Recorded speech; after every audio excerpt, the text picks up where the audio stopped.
Tonio Borg, eks-Kummissarju Ewropew li l-kap tal-Oppożizzjoni reġa' daħlu fil-qalba tal-Partit Nazzjonalista, għamel dikjarazzjoni ċara li jrid jasal iż-żmien li f'Malta s-servizzi tas-saħħa jsiru bi ħlas.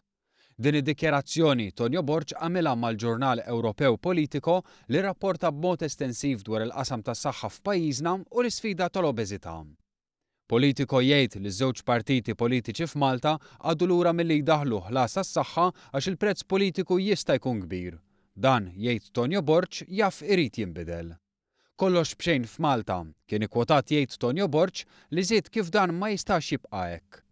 Jasal iż-żmien meta xi ħadd irid idaħħal tariffi f'Malta. Għall-eks kummissarju Tonio Borg li Busuttil qed jużah bħala wieħed mill-konsulenti ewlenin tiegħu mhux biss fuq is-saħħa iżda wkoll fuq suġġetti oħra fosthom il-finanzjament tal-partiti.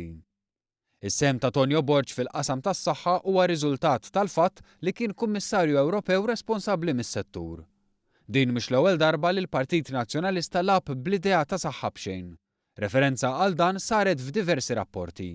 U qabel l-aħħar elezzjoni ġenerali, il-kap tal-Oppożizzjoni tal-lum kien ippropona li min ma jsibx mediċini fl-ispiżeriji tal-Gvern, il-POIC, imur jixtrihom u l-Gvern jirrifondi biss dak li jiswa lilu. Dan kien ifisser li ċ-ċittadin kien jispiċċa joħroġ iktar u għalhekk ikun qed iħallas parti sostanzjali mill-mediċini tiegħu. Il-Prim Ministru Joseph Muscat kien għamilha ċara li għalih din ma kienx proposta aċċettabbli u minflok Gvern ġdid solva l-problema tal-out of stock. Bl-istess mod qed jindirizza s-sostenibilità fil-qasam tas-saħħa.